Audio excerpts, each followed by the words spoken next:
your powder dry, folks.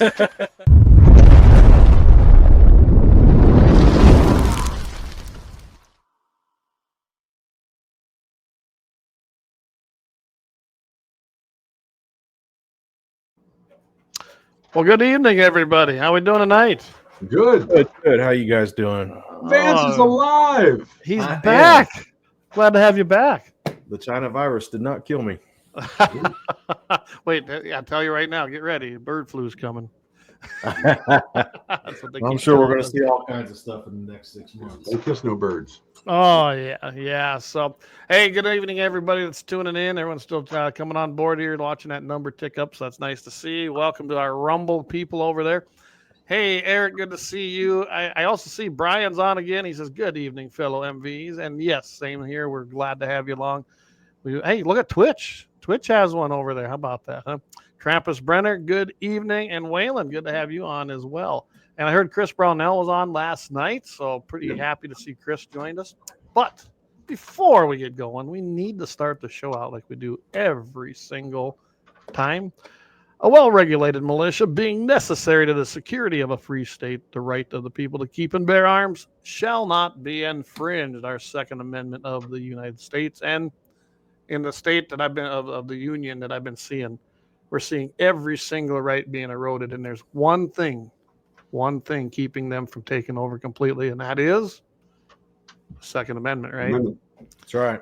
So anyway, all right. Well, I'll tell you what, let's just dive into this. We had U.S. Congressman candidate for North Dakota, Rick Becker, on last night.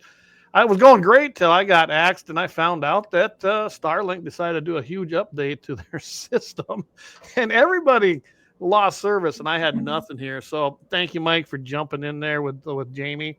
You guys did fine. I watched it later today, and I thought it was a great show. I really did. I mean, what do you think? I know you're not North Dakota, but thought it was a pretty good, informative. Yeah, it worked out pretty well, and he had a lot of great things to say, and it was pretty good. I mean, we asked him some good questions, and like I said, we tried to keep it to the Second Amendment, but it worked well, and we went, and I thought that I watched the whole thing before I came on after Starlink busted out on you, but this is how I feel. This is when with sending Becker back to the halls of power, this should be what happens.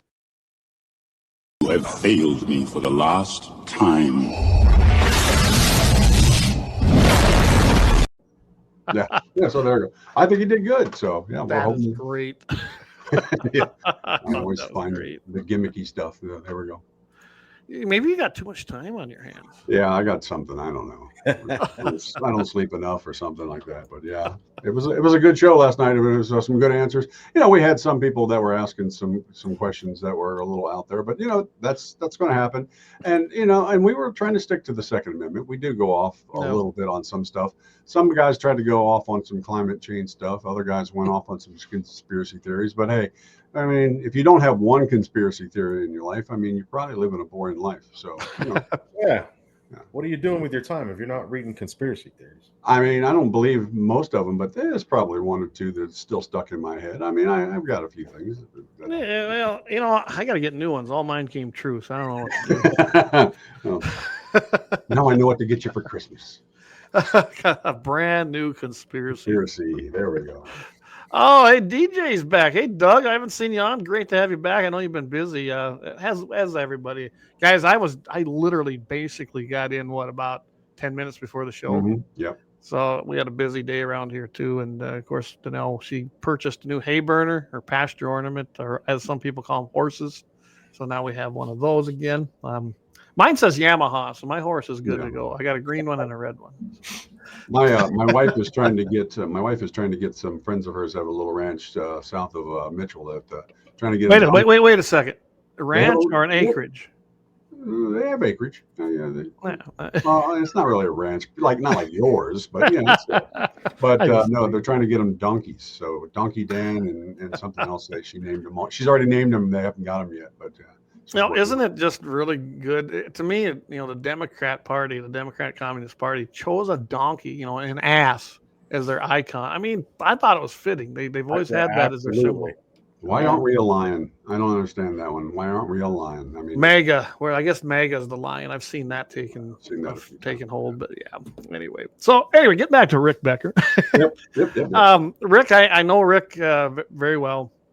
I believe Rick is probably the constitutionalist in the primary race of the GOP for the Congress seat. We have one lone seat. Our incumbent has decided he's going to step down, and Kelly is, and we're proud. Jamie and I, we've had this discussion many times. As you can see, I have my Armstrong ammo box back here. I know Kelly. I've known him a long time. He's been a huge, staunch supporter of the Second Amendment, the NRA, and the Friends of NRA program in Dickinson, North Dakota. So got a history there. And I'm proud to endorse him. Kelly is proud, or Jamie's proud to endorse him. And Guns in the 701 is endorsing. We have officially decided we're endorsing Kelly Armstrong for governor. We probably should have done a long time ago, but just so everybody knows that is. Now, as far as Rick goes and myself, I fully endorse Rick Becker. Sorry, Rick Berg ran too. Rick Becker. I think he's probably the only constitutionalist in the race. I've already voted for him because we have to do absentee ballots here, but I strongly encourage everybody, if you want a guy that's going to go to D.C. and going to say something, like he said last night, he's one vote. He can't really say, I'm going to go to D.C. and do this, this, and this. You're one guy. You got to get other people to go with you. Yeah, right. But he's not going to be a moderate, unlike a lot of his opponents like Fedorowicz or whatever the hell her name is. I can't stand her anyway. We call her the Barbie doll because she dressed up in pink during the state convention and looked like a little Barbie, and that didn't play well for her. But I can tell you right now, Rick will take the constitutional line. He'll make the tough votes. The ads you're hearing in North Dakota right now that Rick isn't for this, Rick isn't for that. He's explained it very well on several platforms, including ours, that sometimes these votes take place and he votes for it later. Kelly's done the same thing because it was a bad bill. It was filled with things that you didn't want passed, and I wouldn't vote for it either. So unless you've watched committee meetings, unless you've went to those legislative sessions and sat in those meetings there or been there for the votes, don't start throwing stones until you've read the bill. Because I have read the bills. Imagine that, right, guys? I just wanted to put that out there. I officially will be supporting Rick and endorse Rick Becker myself. Guns in the 701, we officially endorse Kelly Armstrong as governor of the great state of North Dakota. So just a quick announcement there, I guess. You want to add anything to that, Mike? I know you were on half the show being I was on half the show, and like I said, I had a lot of good things to say about his answers. I enjoyed his answers, so they're very precise. I mean, he has heard all the attacks. He's heard everything come at him, every angle in the plant and this and that. And he came back and he answered him. He didn't around and he didn't pull the, well, I don't, want to reply to that. He replied to everything that was thrown at him, and he did it with professionalism. So that's the way we want to go with it, I think. Absolutely. DJ brings up something. He says, need to get back to single item bills. I can't agree more than that's just the way we need to get to a bill and have it pertain to the subject that it contains. Every candidate, every party, both parties are all, and even the independents and all that, they all do the same thing. They tack on the crap that they can use again. Even though you've got a great bill, they tack on crap that if you vote yes for the main thing, you're voting for something dumb at the bottom. And what happens? They use it against you in politics and whatnot. And it happens on both sides. It needs to stop. We need to get to serious politics. Yeah, we're seeing it right now. I mean, today when we went down to get that horse and I was listening to 550, and I mean, one attack ad after another. They must have decided to spend a lot of money here these last 2 weeks, essentially. To go out against Rick on both sides of it. It's interesting. Kara Mund and Julie, the Barbie doll, she's also been doing it. And I'm telling you right now, the attack ads are stupid. They're false. They take little clips and snippets. They talk about how Rick Becker didn't vote for the wall. Well, sorry, but he wasn't in Congress, so he couldn't vote for the wall. Well, technically, they're telling the truth. They're just not telling you the full truth. So. Exactly. And your low information voter, unfortunately, believes a lot of that crap. You look down at, I know we're talking about North Dakota and Rick, but Georgia's got some issues going on down there too. But I think you guys at least made some headway on your elections, didn't you? Yeah, we did. Things are, I have not been too crazy about our governor. No, you and me both. You know, for his first campaign, he was all Second Amendment. I mean, he just stood on that strong. And then as soon as he was elected, crickets. You heard nothing from him when we were trying to get constitutional carry passed and everything. He was just completely silent until he needed that leverage again for the next election, and then he signed it in. So he uses it as a tool, and I don't appreciate that you're playing with my rights that way. Well, so many of them do that. That's why when like when we had Kelly on, we asked him basically what the Second Amendment. I asked that to every candidate we have. What's the Second Amendment mean to you? Yeah. And any other answer than it's to protect us from tyranny is wrong. Okay, it's not about hunting. It's not about fishing. It's not about having a shotgun to go get birds during hunting season. Our founders put those 27 words in stone. They set them in stone, so nobody could change them. They're not supposed to be interpreted. Law is supposed to be interpreted according to them, and we're starting to see that finally in cases like Heller and Bruin. I'm telling you right now, the Second Amendment was put into place so that we, the people, when we saw our government becoming crazy and tyrannical and overbearing, we're supposed to take them out and replace them. That was and is the intent of the Second Amendment. If you don't like that, then there's plenty of countries. Go ahead and move them to them, because if you don't like the Constitution, you don't like our Second Amendment, you don't like our rights, then leave. It's pretty simple. Yeah, get the hell out of here. I don't know. I'm kind of wound up tonight, guys. I was having a lot of crap on the radio. I was having a discussion today because I'm dealing a lot with taxes right now, and I'm pretty wound up about taxes because don't even get me started there. As you know, I work in different states in the film industry. I'll work a show in this state, work a show in this state. Yes. So I have to pay taxes in each one of those states. And by the way, New York is real fun for that. Oh, yeah. Oh, New York sucks. But I did a show in North Carolina, and it was one show, and I made around $6,000. Okay. They taxed me on $61,000. So the taxes are the taxes they're trying to charge me is literally more than I made. Wow. So it was an error on their part, but they're wanting me to pay them money so they can release put a release on the statements and stuff, so I can fight this thing. And it's just ridiculous. So it feels like between the attack on the Second Amendment and how much we're taxed, 37% some of us get taxed. 37% of our entire income goes to the government. It's like they hold us hostage. Well, it's not like they hold us. They absolutely do, because if we don't pay their taxes, they come get us. Yeah. So we're completely held hostage. And between trying to take our protection away from us, attacking our First Amendment, taxing us to death, it's getting really, really bad, and people are getting fed. I mean, I consider myself to just be an average Joe. I hate using that term now. I'm just an average guy, and I'm extremely fed up. And there's a lot of guys out there, and some of them we know very well, that are just waiting for the hammer to fall. Yeah, absolutely, absolutely. Don't get me started on taxes. I will tell you this: that having a Schedule F, which is it does help quite a bit. Helps offset a lot of the tax I probably would be paying because of investment income and other things. I've got more than just selling my calves, guys. It's just that simple. I worked really hard to do that throughout my life, and I know exactly what you're talking about. And 38% is low. You start getting into certain brackets, it goes up, regardless of what they tell you, because a lot of us might be facing capital gains taxes. And a lot of people don't even deal with that because they don't have investments that have a capital gain. Right. If you happen to sell, and the one that really scares me more than anything, because that would be devastating to myself, is the unrealized capital gains. Are you flipping kidding me? Biden and his regime and commies want to have they want to take the value of the property. They want to take the value of your portfolios, your investment portfolios, stock shares, things like that.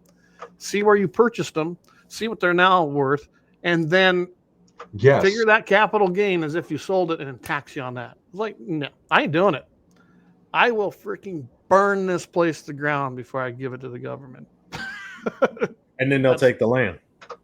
No, well, they might, but I'll be dead because I'm gonna. You know what's going to happen here. They'll But get it's one- just it's getting ridiculous at how They'll get- bad things are getting here, and getting closer to the election. And to be honest with you, I'm not happy with either party. No? No, I'm not I either. think the Republican parties are just too weak. Of course, I side with more of their values and ways, but I think they're weak. I think they're just not Well- standing strong enough against the Democrats. And that's why, you know, and I'm going to play Becker's clip right here. But I can tell you right now, a guy like Becker, and I keep coming back to him because I do believe in Rick Becker. The guy is a staunch constitutionalist. He has a 10-year record of voting that way through 5 different sessions because we only meet every 2 years in North Right. Dakota. And it's impeccable, and it didn't change. And he made some hard votes, even when it wasn't the popular thing, but it was the constitutional thing. So that's the kind of guy I want. You got this Julie out there talking about, or even Kara Mund, how I'm the moderate and I can go to DC and work with people. I don't want you to go to DC and work with people. I want you to go there, burn down the enemy, get back to the Constitution, and then find more people like you.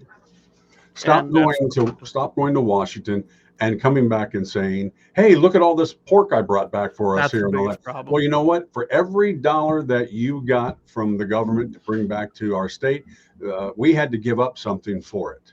Absolutely. So, and people don't understand that, and they need to understand that's the concept. If you give them something, they're going to take. And that's just Absolutely, the way they it will. works out. All right, so I'm going to play Rick Becker's one of his ads. I actually kind of spiced this one up because it was a commentary on his accomplishments, and it had to do with the constitutional carry. So I'll play that one, and we'll play his other ad here a little bit later. Okay. Hey everyone, Rick Becker here. I am talking about things I accomplished as a state legislator. This is part 3, so I'm doing this little video series to focus on some of the positive things that I've done over the years, and also counter the argument that the opposition makes that I'm too rigid and uncompromising and can't work with people, therefore won't get anything done. I tell you what, the things that I was able to accomplish for those 10 years in the state legislature absolutely requires a lot of strategy, a lot of planning, a lot of working with people. So part 3, constitutional carry. We're talking about Second Amendment and the ability to carry a firearm. If you want to carry it concealed, prior to my bill passing, you had to get a permit from the government, a concealed weapons permit. You had to take a test, pay a fee, and then retest every so often. So the constitutional carry made it so that you can just carry a firearm. Now, I call it permitless carry, because there are still some restrictions that if it were truly according to the constitutional, shall not be infringed, they wouldn't be in place. But they're there, they're part of the whole compromise of getting this to pass. It's okay to compromise politically, as long as we're not compromising on principle. One of the things I wasn't happy about when it first passed in 2017 was there was a 1-year residency requirement. If we were going according to the Constitution, there'd be no residency requirement. But we were able to get that changed down to 30 days the next session or the one after that. I advocated for 0 days, which frankly ensured that the 30-day amendment would pass. So anyway, we've got a great law in place. When it was being argued in the state legislature, there was all sorts of concern. It was right when the pipeline protests were happening. Out-of-staters were abundant and causing problems in the state. And we were also being told that the Canadians who we like to come down and shop and buy our goods, that they would stop coming to North Dakota for fear that it was a crazy, Wild West, dangerous place to be if we had constitutional carry. That has obviously been shown to be untrue, patently false, which we knew would be the case. But, you know, the crazy arguments in favor of Second Amendment restrictions never pan out. So that's part 3. Thanks for joining me. We'll talk soon. All right. Yeah, I thought that was very interesting. And he's right. He was very, very instrumental. I mean, that was his bill. And I like how he put that, not just constitutional carry, it's permitless carry, because there was a lot of work to do on that. Now, we were talking last night with Rick before I got nixed on there by Starlink. But he said that he thought, I told him, I said, I think they got that changed, but I'm not sure as far as residents versus non-residents. And I haven't been able to get an answer because I didn't have time today, but I will get that answer Ben Koppelman, who he's another great patriot in the House of Representatives, said that he thought that they got that changed. So I'm gonna find out for sure. I'm just gonna get on the Century Code website and look it up, because if that's the case, that's great. I've never believed you had to be a resident or non-resident to exercise constitutional carry. I mean, it's a right. It should be a right in all 50 states, and that's where I stand on it. So, yeah. Well, I mean, you're right. It is, and his words are pretty straightforward, so we absolutely understand that. So, I mean, he says what he means, and he does it. Yeah. And He does. It's not something we get a lot. So, we've been biting our tongues every time we support a candidate that turns around and bites us in the ass because they don't do what they promised they do. So it's refreshing to have somebody that's kind of got a record for it. So yeah, it's pretty good. He'd have my vote if I was up there. Yeah. Well, if you switch over to Democrat, you could probably vote from there to the other place. You can vote. Or if I had a death certificate. Oh yeah, that too. Well, and here's one problem, and I go back and forth with a lot of people on this, young and older. I really have a problem with the fact that we do not have voter registration in the state of North Dakota. We don't have it. And I go, for starters, they're complaining about how the other party can hijack our primaries because of it. True. But it's because we don't have voter registration. And I keep explaining this, that if we had voter registration, it does a few things. A, we know exactly who is registered as a Republican, not necessarily of a Republican Party member, a paid member, but we do know who's calling themselves Republicans. Gives us a list. I mean, I worked on a lot of big campaigns in South Dakota. We'd always go get that list of registered Republicans in your district or in your county or in your town. And then we had our base. We could go start there. You don't have that in North Dakota. The GOP has a membership roster, but it is nothing. I mean, there's 1,200 people that call themselves Republicans as paid members of a party. Well, there's close to 600,000-700,000 people in the state of North Dakota. That's a pretty small sampling, isn't it? It's very small. So I want it for that. Plus, when you go into South Dakota, if you are a registered Republican, guess what? You only get handed a Republican primary ballot, and you have to do it. I think it's 90 days out. So you got to make that decision a ways out. In North Dakota, you only have to be a resident for 30 days.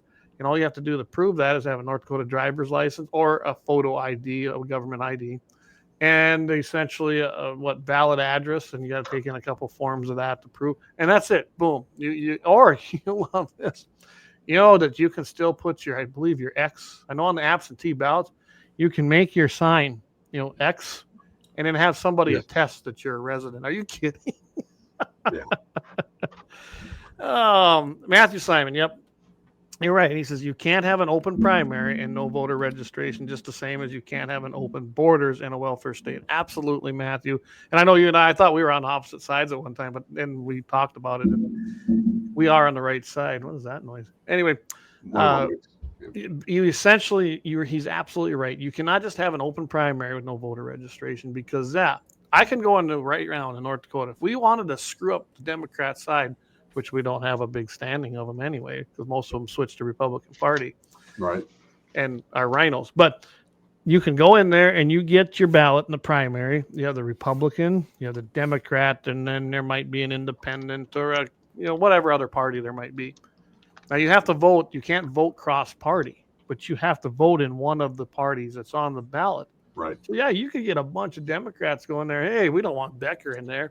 They can walk in there and vote the Republican side of that and vote for Karen Munn. Yeah.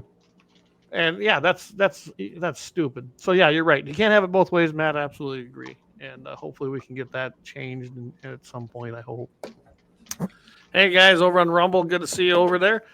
Last night we had troubles with that, but it evidently started going before I got axed on there, before Starlink went down, Mike, because it did the whole show. It worked out. I was flipping around different of our platforms, and it was all there, so it was good. I don't know what was happening last night, but it was a weird one.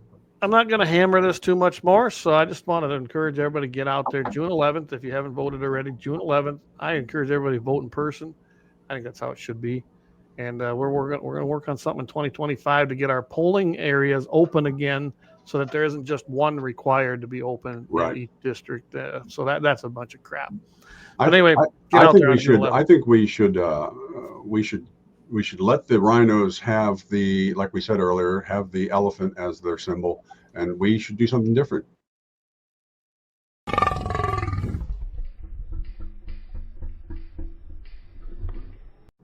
That's pretty awesome. I love it. We are the Lions. We are DJ, he says that South Dakota's is coming up, and that's June 4th. So, yeah, June 4th in South Dakota, get out there and vote. June 11th right here in North Dakota, get out there and vote. And I'm going to tell you one thing right now. Everybody's, we want everybody to vote. I do not want everybody to vote. I want informed people to vote. I don't want morons voting, period. Yeah, exactly. I have never been the guy that, we got to make sure everyone votes. It's like saying all the above on energy. I'm not for all of the above either. I only want renewable energy, and that's gas, coal, and oil. Yes, I did say renewable. I'm not going to go into that tonight, but I do not believe in all above. If you want to make a wind tower, go make it on your own, but don't force everybody to do it. If you want to do stupid solar panels, there is a place for them. Maybe in your home, they can work, but they do not fulfill anything on the grid. It's just like on any of this stuff. So voting is a serious thing. If you don't know what the hell you're doing, don't vote, because you don't know what you're doing. Get yourself informed. That's your job if you're going to vote. That's your job if you're going to vote. You can make it worse if you don't know what you're voting for. That's right. When we see people that are out that are yelling or whatever for their side, whichever side they're on, and they're yelling and they're crying and they're doing this and I'll being all emotional and everything like that. And I'm like, don't be emotional. A lot of the subjects that we have to deal with, are